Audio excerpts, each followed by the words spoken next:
Là, il est 18h46 et on est le mercredi 17 février.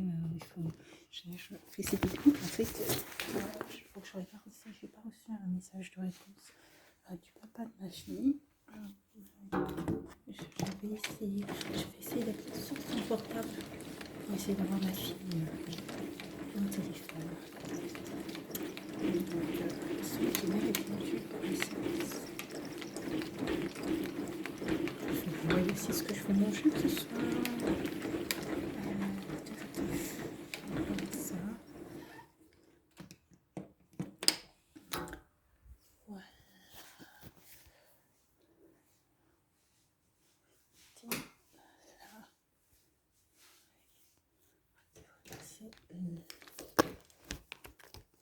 Je vais poser ça 1 minute.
Je vais récupérer ça.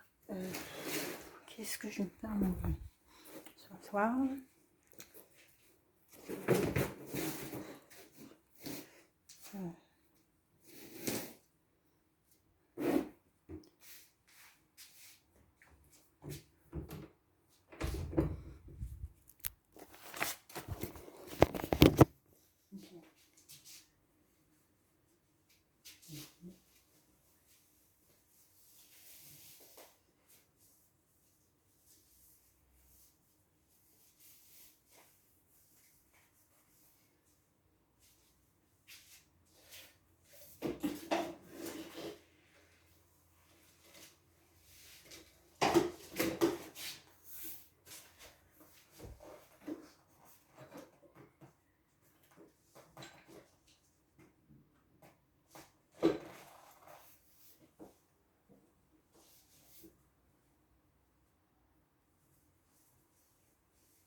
gérant d'un établissement au secrétariat dans le social. Isabelle Racine avec Amélie Algonza. Et ben voilà mon restaurant, donc qui depuis le 1er novembre est devenu un restaurant fantôme. Voilà, avant on faisait à peu près 90 couverts jour, et aujourd'hui voilà, c'est à l'abandon. Grégory Olivier est propriétaire de cet établissement. Privé d'activité depuis 4 mois, il a mis ses salariés au chômage partiel et il a fait ses comptes. Nous avons 10 000 euros d'aide par l'État. J'ai un loyer de pratiquement 4 000 euros, j'ai des charges, j'ai des crédits. Donc concrètement, à la fin du mois, il me reste à peine 1 000 euros pour vivre, moi et ma famille. ADMR des Soudains, Grégory à la service, bonjour. Pour vivre, il n'a pas eu d'autre choix que de chercher un autre emploi. C'est ici qu'il l'a trouvé, à l'ADMR, une association de service à la personne. Son travail, répondre au téléphone, faire de l'accueil et un peu de planning. Rien à voir, me direz-vous, avec son métier de restaurateur, qu'il exerce depuis 25 ans. Eh bien si, pour lui, les deux activités ont des points communs. C'est quand même un métier intense. Moi, je pensais pas, je ressens un peu ça quand on fait un service où on prend un gros coup de jus, où il y a 50 personnes qui arrivent dans ce coup. Là, c'est un peu ça aussi. On a un peu des heures de pointe où les gens appellent et il faut réussir à trouver des solutions. Donc, non, c'est un beau métier.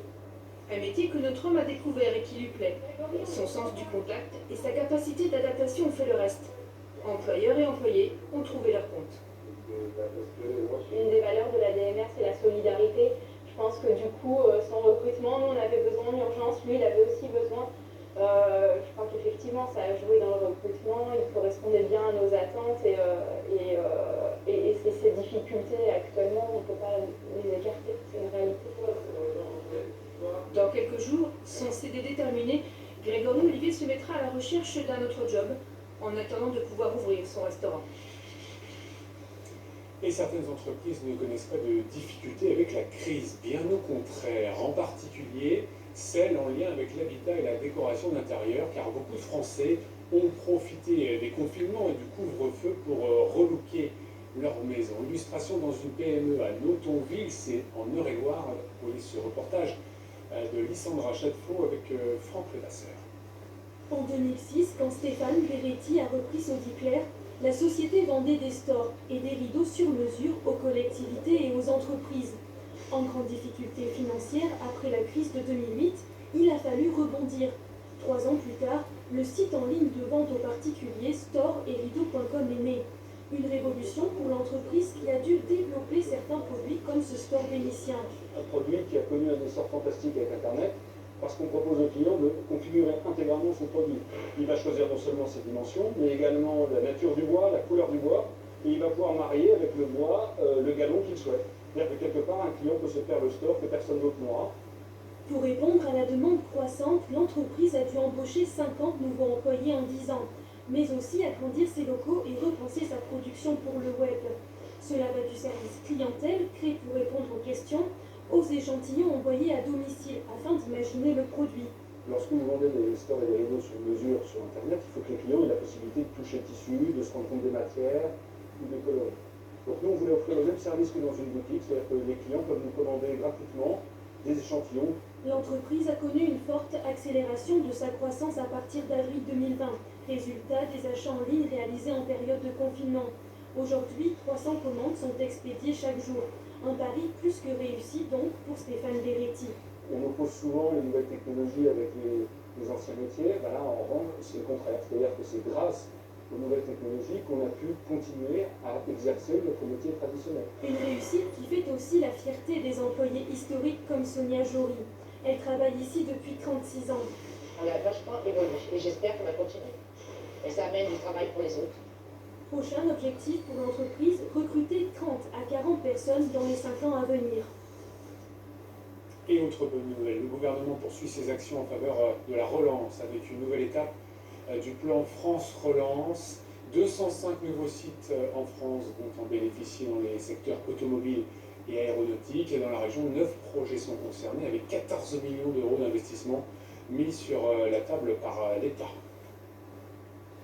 Si vous n'aviez pas eu le temps de les faire, vous pourrez le faire jusqu'au 2 mars prochain. Les soldes ont été prolongées, elles sont étendues pour compenser le couvre-feu à 18 h. À Orléans, les commerçants et les clients n'étaient pas pleinement convaincus ce matin. Lucie Séconi avec Charles Crief. Solde à moins 50%, dernière des marques, nous n'avons pas fini de voir ces offres sur les vitrines de nos magasins. Pour autant, les clients ne prévoient pas d'acheter davantage. Vu que je me suis pris à l'amont, donc que ce soit prolongé ou pas, c'est pour moi pas d'intérêt. C'est trop long. Je fais parce que j'ai besoin. Donc, c'est le coup de cœur qui fait l'achat et non pas le prix à tout prix. J'achète occasionnellement, mais sinon, après, non, je fais pas les soldes en magasin. Il n'y a plus de place dans mon armoire, donc on va pas en racheter plus. Le gouvernement justifie ce prolongement des soldes par la compensation du couvre-feu à 18h. Mais du côté des commerçants, on ne comprend pas non plus l'intérêt de la démarche. Je pense pas que ça change grand-chose dans le contexte actuel. Donc les gens, je pense qu'ils ont suffisamment, je veux dire, acheté. On a eu quand même, je veux dire, quelques semaines, je veux dire, de soldes. Les personnes qui veulent faire des affaires le font. Craignant le troisième confinement, ils avaient pour la plupart augmenté leur promotion. Résultat, les stocks sont aujourd'hui bien écoulés.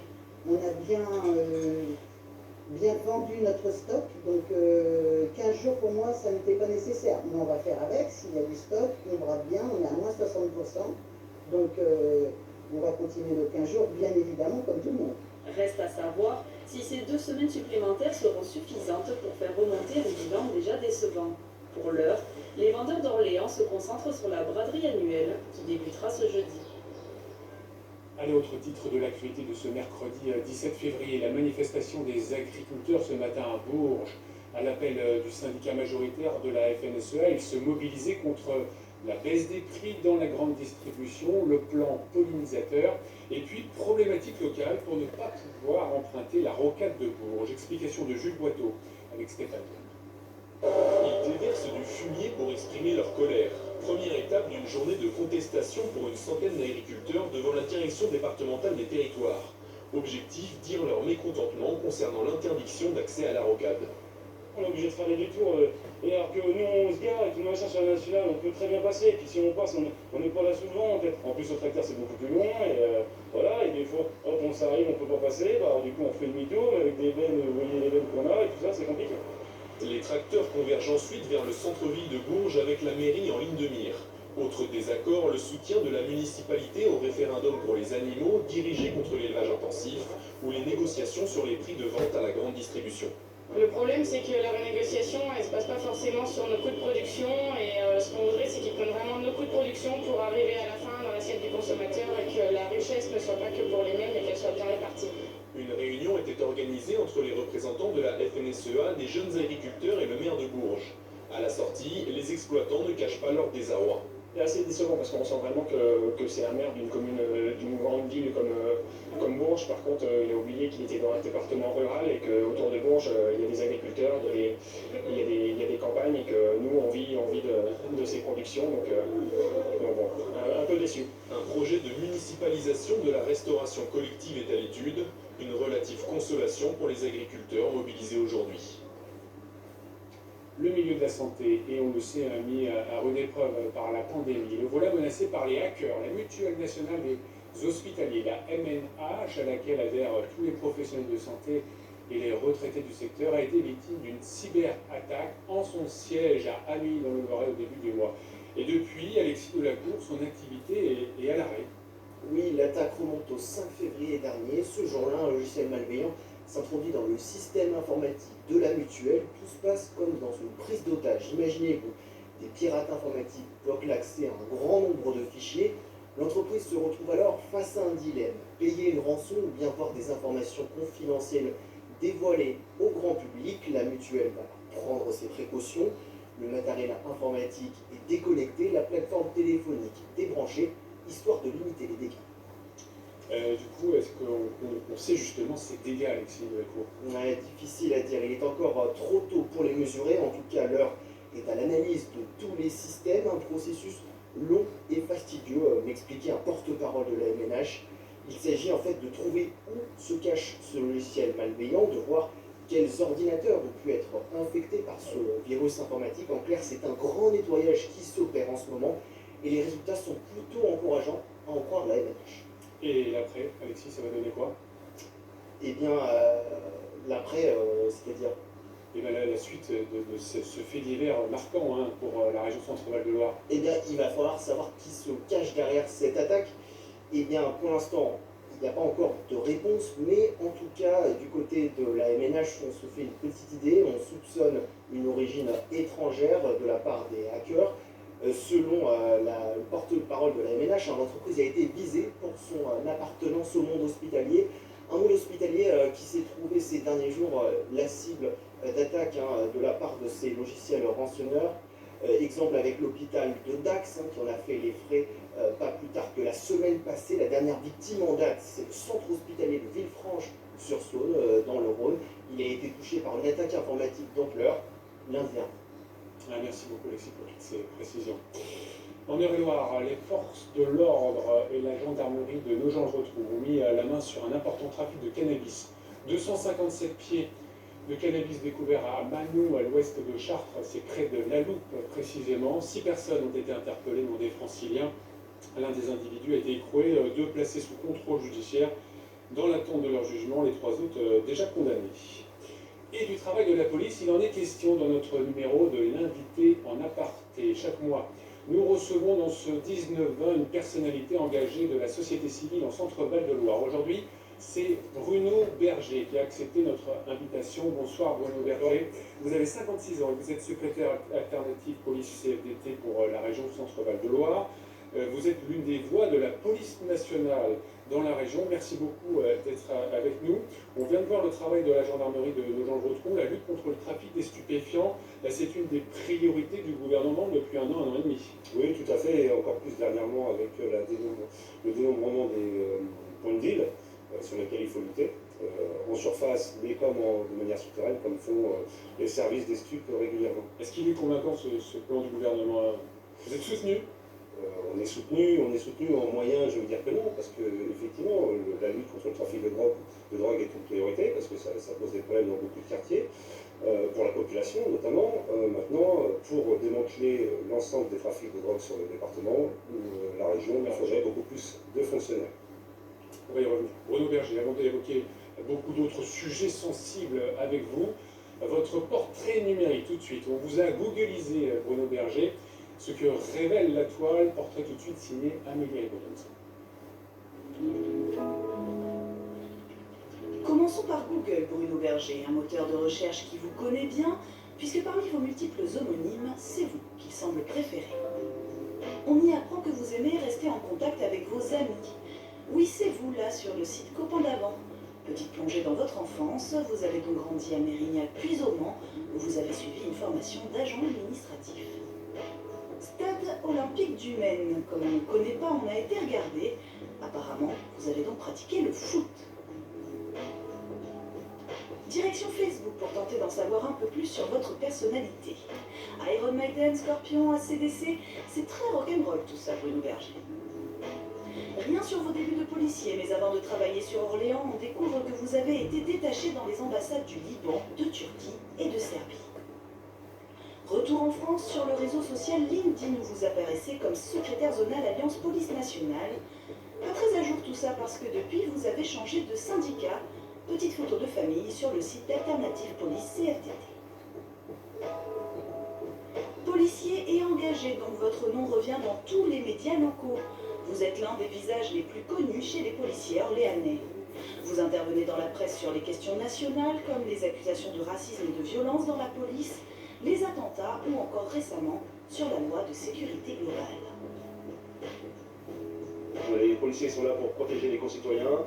Des individus n'ont comme but que de s'attaquer aux flics, que de tuer du flic, c'est leur propos.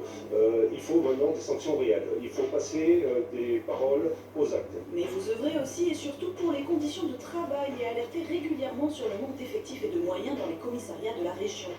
Et puis ne l'oublions pas, à 56 ans, vous êtes avant tout un policier de terrain, de proximité. C'est donc plus dans nos quartiers que sur le web que l'on a des chances de vous croiser. Et justement, Bruno Berger, vous êtes en poste en tant qu'agent de police judiciaire à Orléans-la-Science. Comment voyez-vous évoluer ce quartier populaire année après année? Au niveau déjà de l'architecture, il s'est bien arrangé, puisque ça a été bien retapé. Il y a des zones qui sont beaucoup plus pratiques pour la population. Ensuite, c'est un quartier qui, malgré tout, est assez calme en termes de violence de voie publique, mais où règne effectivement un trafic de drogue, comme tout le monde le sait. Quelles sont les formes de délinquance et de criminalité que l'on retrouve le plus dans les quartiers populaires aujourd'hui en Centre-Val de Loire? Vous avez essentiellement le trafic de stupéfiants, le trafic en tout genre. Bon, avec la période Covid et depuis quelques années, il y a aussi les violences, qu'elles soient de voie publique ou les violences intrafamiliales, les violences de couple. Voilà, c'est à peu près ceci qu'on peut avoir. Ensuite, il y a effectivement les cambriolages qui sont sur l'ensemble de la migration. Y a-t-il des fichiers S? Il y a des fichiers S sur le département. D'ailleurs, on fait partie, selon le procureur de la République, je crois que les derniers chiffres, on faisait partie des 14-15 départements les plus sensibles sur ce point. Pour le Loiret. La police et les sapeurs-pompiers peuvent-ils intervenir sans être menacés comme ailleurs si on faisait le tour de France? Alors, on est encore dans une situation apaisée sur le Loiret, mais il y a encore des événements. On l'a vu régulièrement à Montargis, par exemple, et c'est là aussi que je m'oppose aux discours nationaux qui disent que le policier est stigmatisé parce qu'il agresse les jeunes. On voit aussi que parfois les pompiers, on est obligé de les sécuriser parce qu'ils sont caillassés. Mais ça arrive également dans le département. Et le regard des citoyens dans le rapport police-population, comment évolue-t-il? Alors, il est plutôt bon, je veux dire, parce que moi je travaille dans un quartier où on semble dire que, donc là je parle plutôt du plan national, où le policier est l'ennemi de la population des quartiers, c'est tout à fait faux. On est là pour régler des problèmes de société et de police, c'est-à-dire les trafics de drogue, les rassemblements de personnes qui troublent la tranquillité publique, ou font du trafic, ou cassent des choses, brûlent des véhicules, etc. Et la population qui, dans ces quartiers, est bien souvent défavorisée également, ce sont plutôt des ouvriers, c'est multiethnique, donc c'est pas la personne blanche de souche qui va nous appeler. Donc voilà, donc on est là, on est loin des discours du plan national. Usage étendu des caméras piétons, création d'un médiateur avec le public, des idées émergent pour retisser le lien police-population dans le cadre du beau vote de la sécurité. Bonne idée Il y a forcément des bonnes idées, comme les caméras piétons, par exemple, c'est indispensable aujourd'hui pour c'est indispensable pour prouver que le policier fait bien son métier dans la quasi-majorité, je dirais même presque l'intégralité du corps de la police, et prouver que les discours qui sont opposés de violence ou de racisme systémique sont totalement infondés. Il peut y avoir des cas, mais au moins cet appareil va nous permettre, mais ce n'est pas le seul qui permettra de régler tout ça. Bruno Berger, qu'en est-il des effectifs dans la région? Je sais que c'est un sujet qui vous tient particulièrement à cœur. C'est-à-dire qu'on a abandonné depuis des années. C'est-à-dire que même dans le rapport police-population, la population attend qu'on intervienne à un temps donné quand il y a un appel police secours, par exemple. Donc sur le département du Loiret, qui est le département le plus sinistré de la région, c'est 15% des effectifs qui nous manquent. Il y a aussi des circonscriptions comme Châteauroux, comme le Cher, ou encore l'Indre-et-Loire, qui sont... Ça va mieux dans le Loir-et-Cher et l'Eure-et-Loire? Pourquoi? On a des positions politiques plutôt favorables dans ces départements, plus que celles sur le Loiret, par exemple. Donc, on se pose des questions. Alors vous êtes policier depuis plus de 30 ans dans la région. Comment avez-vous vu évoluer la police et les moyens alloués? Alors les moyens alloués sont c'est un constat